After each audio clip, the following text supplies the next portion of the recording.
नमस्ते to all of you. My name is Jyotika Jangra और आज हम जो है वो क्लास 10 का चैप्टर फिजिक्स का वो भी इलेक्ट्रिसिटी जो है वो स्टार्ट करने वाले हैं। ठीक है, और जिनको जो है वो अप्रोक्सीमेटली हम 7 to 8 लेक्चर्स में छोटा छोटा करके छोटे छोटे पार्ट्स में इसको जो है वो समझेंगे। Okay, so without wasting any time let's get started. Okay, तो इलेक्ट्रिसिटी का नाम सुनते ही हमारे दिमाग में क्या स्ट्राइक करता है? मम्मी, लाइट आ रही है क्या? हाँ, अरे अरे अरे, रुको रुको रुको, ध्यान से, इसमें करंट फ्लो कर रहा है, कहीं करंट ना लग जाए। ध्यान से, अरे चप्पल तो पहनी है ना, कहीं तुम्हें करंट लग जाएगा। लाइट चली गई क्या? इन सारे क्वेश्चंस के आंसर जो है वो आज हम फाइंड आउट करेंगे कि आखिर ये करंट क्या है, करंट जो है वो फ्लो कैसे कर रहा है, इलेक्ट्रिसिटी क्या है, किसकी वजह से फ्लो कर रही है, किसमें फ्लो कर रही है और किसमें फ्लो नहीं करेगी। इन सारे क्वेश्चंस के आंसर जो है वो इस चैप्टर में है। ठीक है, तो इंटरेस्ट बनाए रखना और इंटरेस्टिंग भी है। ठीक है, और हम इंटरेस्टिंग बनाएंगे भी। तो चलो शुरुआत करते हैं। ठीक है, तो शुरुआत करने से पहले सबसे पहले हम एक छोटा सा टॉपिक, छोटा तो नहीं, पूरा का पूरा इसी पे बेस्ड है, इसी को जो है वो समझने वाले हैं। ठीक है, जो कि मैंने बोर्ड पे भी लिखा हुआ है। क्या है वो है चार्ज। ये चार्ज क्या है? ठीक है, तो चार्ज को समझने के लिए हम थोड़ा सा हल्का सा केमिस्ट्री में जाते हैं। ये क्या है? प्रॉपर्टी है which arises due to either excess or deficiency of electrons. इनको समझने के लिए हमें एटम्स में जाना पड़ेगा। चलो जरा एटम की तरफ चलो, जरा मैं एक एटम बना ले। हाँ जी, तो अब जरा हम आ जाए अपने एटम पर, तो जरा एटम बना लेते हैं। तो समझ लीजिए ये जो है वो एक एटम है। एटम क्या है? एटम जो है वो सबसे छोटी यूनिट है मैटर की। ठीक है, सबसे स्मॉलेस्ट यूनिट है मैटर की। ओके, तो अब ये जो है वो एटम है। एटम के अंदर जो है वो हमारा न्यूक्लियस होता है बीच में। ठीक है, तो जरा मैं यहां लिख दूं न्यूक्लियस, लिख देते हैं न्यूक्लियस। न्यूक्लियस के अंदर जो है वो प्रोटॉन्स होते हैं, ये भी हमें पता है। नहीं पता तो आप केमिस्ट्री का चैप्टर पढ़ना 9th क्लास का। ठीक है, बेसिक हमें जो जरूरी है मैं बस वही बताना चाह रही हूँ आपको। ठीक है, कि ये एटम है, एटम के बीच में न्यूक्लियस है, न्यूक्लियस के अंदर हमारे प्रोटॉन्स होते हैं। ओके, और प्रोटॉन्स जो है वो चारों तरफ, प्रोटॉन्स के चारों तरफ, आई मीन न्यूक्लियस के चारों तरफ जो है वो हमारे इलेक्ट्रॉन्स रिवॉल्व करते रहते हैं। ठीक है, अब मैं जरा रिवॉल्व करा देती हूँ। ये घूम रहे हैं, ये घूम रहे हैं इलेक्ट्रॉन, यहाँ घूम रहे हैं, वहां घूम रहे हैं, लेकिन चारों तरफ न्यूक्लियस के घूम रहे हैं। ठीक है, तो मैं आपको ये बताना चाह रही हूं कि अगर किसी भी एटम्स में, आई मीन अगर किसी भी एटम में इलेक्ट्रॉन जो है वो ज्यादा हो जाए ना, किसी भी एटम में इलेक्ट्रॉन ज्यादा हो जाए ना, तो उस एटम को जो है वो नेगेटिवली चार्ज कहा जाता है। ठीक है, और वहीं अगर किसी भी एटम में इलेक्ट्रॉन्स जो है वो कम हो जाए तो उसको क्या कहा जाता है कि वो जो एटम है वो पॉजिटिवली चार्ज्ड है। ओके, लिख दूं मैं जरा, if electrons are more than protons, protons के कंपैरिजन में अगर हमारे इलेक्ट्रॉन्स जो है वो ज्यादा है तो वो जो एटम है नेगेटिवली चार्ज्ड होगा। ठीक है, नेगेटिवली चार्ज्ड।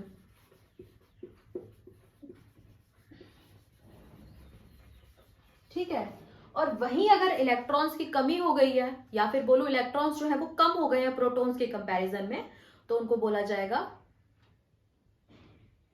कि वो एटम जो है वो पॉजिटिवली चार्ज्ड है। Okay, if protons are more than electrons, तो वो एटम जो है वो हमारा पॉजिटिवली चार्ज है। ठीक है, आई होप ये आपको समझ आया हो। ठीक है, तो अब इस स्टेटमेंट पे दोबारा आते हैं। यही तो लिखा है कि वो property which arises due to either excess or deficiency of electrons, वो प्रॉपर्टी जिसकी वजह से जो है वो हमारा इलेक्ट्रॉन्स की या तो एक्सेस हो जाते हैं या फिर जो है वो कमी पड़ जाती है। डेफिशिएंसी का मतलब कमी होना ही होता है ना। ठीक है, अब आते हैं हमारे चार्जेस, कैन बी पॉजिटिव और नेगेटिव। चार्जेस जो है वो पॉजिटिव भी हो सकता है और नेगेटिव भी हो सकता है। पॉजिटिव क्यों? पॉजिटिव क्यों? जब हमारे इलेक्ट्रॉन्स की जो है वो कमी हो गई है, ठीक है। और नेगेटिव क्यों? जब हमारे इलेक्ट्रॉन्स की जो है वो भरमार हो गई है, बहुत सारे इलेक्ट्रॉन्स हो गए हमारे एटम के अंदर, ठीक है। एक ओवरव्यू आ रहा है कि मैं आपको क्या समझाना चाह रही हूँ, ठीक है। अब जरा आगे आते हैं कि हर एक यूनिट, अब इलेक्ट्रिक चार्ज की जो एसआई यूनिट होती है वो क्या होती है? इलेक्ट्रिक चार्ज की जो एसआई यूनिट होती है वो होती है कूलाम। कूलाम, COULOMB, कूलाम, और इसको कैपिटल C से रिप्रेजेंट किया जाता है। ये जिन्होंने डिस्कवर किया था उनके साइंटिस्ट के नेम पे रखा गया है, ठीक है। उनका नाम है ये कूलाम, ठीक है। और आप ये याद रखना कि अगर कोई भी साइंटिस्ट के नाम पे जो है वो किसी ऐसा यूनिट का नाम दिया जाता है ना, जैसे कि हमारा न्यूटन होता है ना, फोर्स की यूनिट न्यूटन होती है ना, तो न्यूटन जो है वो उनका नाम था, तो न्यूटन को जो है वो कैपिटल N से रिप्रेजेंट करते हैं। वर्क की यूनिट क्या होती है? ऐसा यूनिट जूल होती है, तो उसको जो है वो कैपिटल J से रिप्रेजेंट करते हैं, है ना। और वैसे ही जो है वो चार्ज की जो ऐसा यूनिट है वो कूलाम। कूलाम जो है वो क्या है? किसी का नाम है, तो उन सारे किसी के नाम पे अगर किसी ऐसा यूनिट का नाम दिया गया है तो वो जो है वो हमेशा उनके ऑनर में कैपिटल से रिप्रेजेंट किया जाता है, ठीक है। अब सेकंड किसी का नाम नहीं है तो उसको स्मॉल लेटर्स में SEC जो है वो रिप्रेजेंट करते हैं, है ना। मीटर जो है वो किसी का नाम नहीं है तो METERE, मतलब स्मॉल लेटर्स में स्मॉल m लिखा जाता है, ठीक है।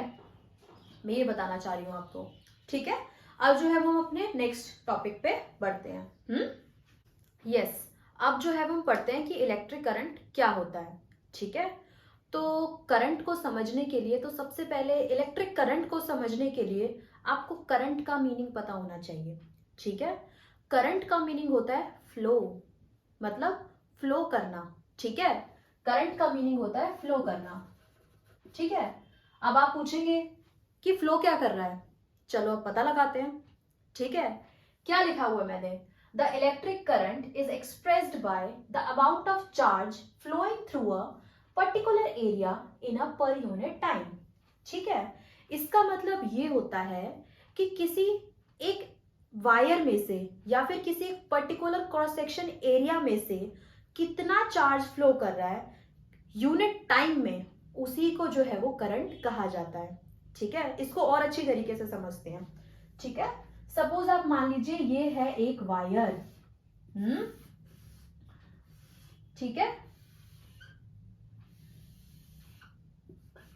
ये एक मैंने वायर बना दिया है यहाँ पे, इसका क्रॉस सेक्शन एरिया ये है और इसमें से जो है वो करंट फ्लो कर रहा है, I mean इसमें से जो है वो चार्ज फ्लो कर रहा है। कितना चार्ज फ्लो कर रहा है? मैंने मान लिया कैपिटल Q चार्ज फ्लो कर रहा है। कितने टाइम में फ्लो कर रहा है? T टाइम में फ्लो कर रहा है। T टाइम में इस वायर से कैपिटल Q चार्ज फ्लो कर रहा है, ठीक है। तो इसी को जो है वो करंट कहा जाता है, ठीक है। तो मैं जरा यहां लिख दूं कि एक पर्टिकुलर क्रॉस सेक्शन एरिया में से कितना करंट जो है वो फ्लो कर रहा है यूनिट टाइम में, उसी को जो है वो इलेक्ट्रिक करंट कहा जाता है, ठीक है। अब मैं जरा मैथमेटिकली इसको लिख देती हूं, ठीक है। लिख देते हैं, electric current is equal to charge per unit time,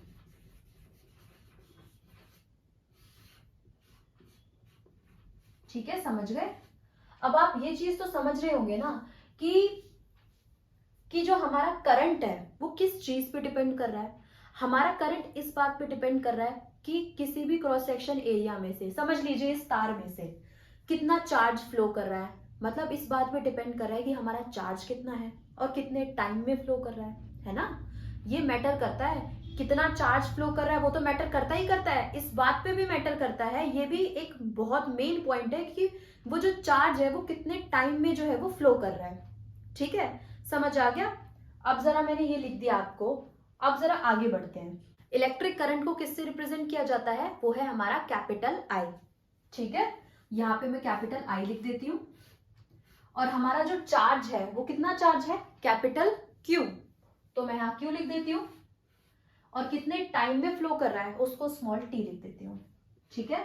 काफी बुक्स में चार्ज को, टोटल चार्ज को कैपिटल Q से भी रिप्रेजेंट करते हैं, स्मॉल q से भी रिप्रेजेंट करते हैं। इससे कोई इफेक्ट नहीं पड़ता कि आप इसे कैपिटल Q बनाएं या स्मॉल q बनाएं, ठीक है, कोई दिक्कत नहीं है, ठीक है। तो इसका मतलब ये है कि I is equal to Q by T।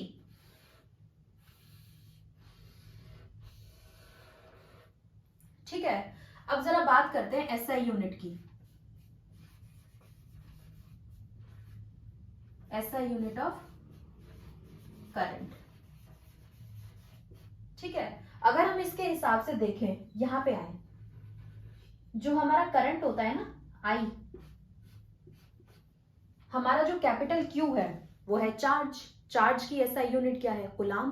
कुलाम को किससे रिप्रेजेंट करते हैं? कैपिटल सी से। एंड टाइम की यूनिट होती है हमारी सेकेंड। तो इस हिसाब से जो है वो करंट की जो एसआई यूनिट है, इट मस्ट बी कुलाम पर सेकेंड, है ना।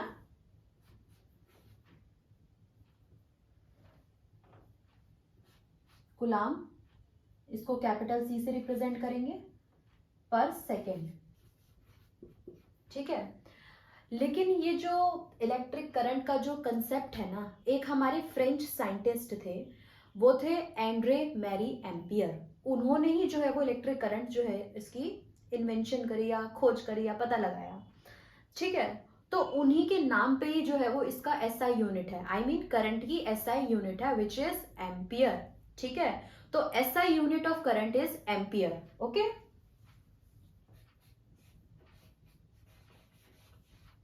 जिसको रिप्रेजेंट किया जाता है कैपिटल ए से।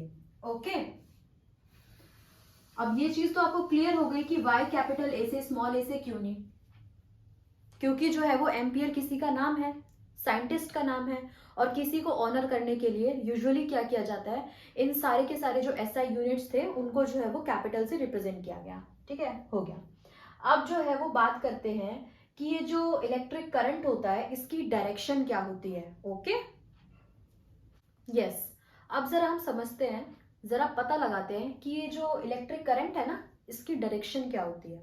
ठीक है, तो जो इलेक्ट्रिक करंट की जो डायरेक्शन होती है ना, वो जो है वो जरा इससे समझते हैं। सपोज ये मान लीजिए ये एक सर्किट है, ठीक है, इसमें ये मैंने जो है वो बल्ब लगाया है, ये बल्ब का सिंबल है, अब आगे जाके जो है वो बताऊंगी अलग से। ठीक है, अभी समझ लीजिए बल्ब है। ठीक है, उसके बाद ये जो है वो मैंने सेल लगाया है। सेल का जो बड़ा जो वाला पार्ट है वो पॉजिटिव टर्मिनल है, सेल का जो छोटा पार्ट है, छोटी लाइन है, I mean this is negative terminal and this is की। ये जो है वो हमारी की है। ठीक है, मतलब इसको जो है वो ऑन ऑफ करके जो है वो हमारा करंट फ्लो करेगा। ओके, तो करंट की जो डायरेक्शन होती है ना, करंट की जो डायरेक्शन होती है वो होती है positive terminal of the cell to the negative terminal of the cell. Okay, कि करंट जो है वो पॉजिटिव टर्मिनल से निकलता है ऐसे, यहां से करंट जो है वो फ्लो करा, उसके बाद यहां से फ्लो करते करते यहां पहुंचा, फिर यहां पहुंचा, फिर यहां पहुंचा, यहां पहुंचा, यहां पहुंचा, फिर यहां पहुंच गया। ठीक है, positive terminal to negative terminal of the cell. ठीक है, अब उसके बाद अब हम समझते हैं कि जो इलेक्ट्रॉन्स की जो डायरेक्शन होती है वो क्या होती है। जो इलेक्ट्रॉन्स की जो डायरेक्शन होती है वो करंट के अपोजिट होती है। इस चीज को ध्यान रखना कि अगर सपोज मान लो कि अगर आपका करंट इस डायरेक्शन में फ्लो कर रहा है, सपोज मान लो कि मैं जो है उस डायरेक्शन में फ्लो कर रही हूँ, ठीक है, तो आपका जो इलेक्ट्रॉन होगा वो इस डायरेक्शन में फ्लो करेगा। समझ पा रहे हैं? अपोजिट अपोजिट, एक यहां जा रहा है, एक यहां जा रहा है ना। अगर करंट जो है वो इस टाइप से फ्लो कर रहा है, ऐसे ऐसे, तो हमारा जो इलेक्ट्रॉन है वो ऐसे ऐसे फ्लो करेगा। ठीक है, अगर हमारा करंट जो है वो ऐसे फ्लो कर रहा है, तो हमारा जो इलेक्ट्रॉन है वो ऐसे फ्लो करेगा। इस चीज को समझना। ठीक है, तो अगर हमारा इलेक्ट्रॉन हमारा जो है वो करंट जो है वो इस डायरेक्शन में फ्लो करता है, तो करंट तो हमारे जो इलेक्ट्रॉन है वो नेगेटिव टर्मिनल मतलब अपोजिट डायरेक्शन में जो है वो फ्लो करेगा। ठीक है, अपोजिट डायरेक्शन में फ्लो करेगा। ये गया गया गया। ठीक है, ये मैंने सॉरी एरो इधर ऐसे गलत मार दिया, इधर आएगा, ये गलत लगा दिया ये वाला। करंट तो ऐसे फ्लो करेगा ना, ये एरो इधर की साइड ही आएगी ना, है ना। ठीक है, तो हमारा जो इलेक्ट्रॉन्स है वो यहाँ फ्लो करते करते करते करते करते करते यहाँ पहुंच गए, फिर यहाँ पहुंच गए, फिर यहाँ पर आ गए। ठीक है, ब्लू से मैंने जो है वो इलेक्ट्रॉन्स की डायरेक्शन को रिप्रेजेंट करा है। ठीक है, इलेक्ट्रॉन्स की डायरेक्शन, इलेक्ट्रॉन ऐसे फ्लो कर रहे हैं, फ्लो कर रहे हैं। ओके, ये चीज क्लियर हो गई अब आपको? ठीक है, अब जो है वो जरा ये क्या लिखा हुआ है मैंने जरा ये पढ़ती हूँ। Electric current flows in the circuit from positive terminal of the cell to the negative terminal of the cell. Positive terminal से नेगेटिव टर्मिनल के बीच में फ्लो करता है हमारा करंट। ठीक है, जिसके थ्रू, बल्ब के थ्रू और एमीटर के थ्रू। ठीक है, अब इसमें करंट फ्लो कर गया तो ये जो है वो जलना शुरू कर देगा। ठीक है, ये जो है वो जल गया। ओके, समझ पा रहे हैं। Direction of electrons is opposite to the direction of current. Current की जो डायरेक्शन होगी उसके अपोजिट डायरेक्शन में हमारे इलेक्ट्रॉन्स फ्लो करेंगे। ठीक है, अब इस बीच में हमने एक अलग सा शब्द पढ़ा, अलग वर्ड था, वो था क्या था, एमीटर। एमीटर के बारे में हम जानते हैं। ओके, अब हमारा नेक्स्ट टॉपिक ये है एमीटर। ओके, अब आते हैं हमारा टॉपिक एमीटर। ओके, तो एमीटर क्या होता है, एमीटर को समझने से पहले इसको जरा थोड़ा सा खोल के देखते हैं क्या है।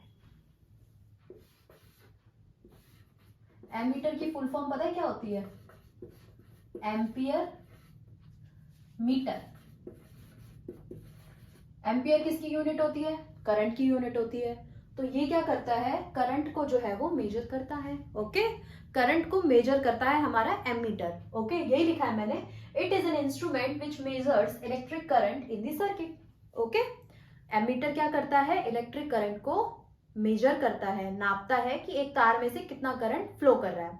ओके, तो इसके बारे में जो है वो और भी ज्यादा डिटेल में पढ़ेंगे, पर एक कंसेप्ट है रेजिस्टेंस, वो अगर अभी बताऊंगी तो आप कंफ्यूज हो जाएंगे। ठीक है, तो अभी रहने देते हैं। ठीक है, इसको हमेशा जो है वो सीरीज में कनेक्ट किया जाता है। ये भी टॉपिक जो है वो आगे का है, इसको भी बाद में समझेंगे। ठीक है, अब इस लेक्चर को खत्म करते हैं। अगर आपको मेरी वीडियो पसंद आई है तो प्लीज लाइक करना, शेयर करना और सब्सक्राइब करना। Okay, thank you so much.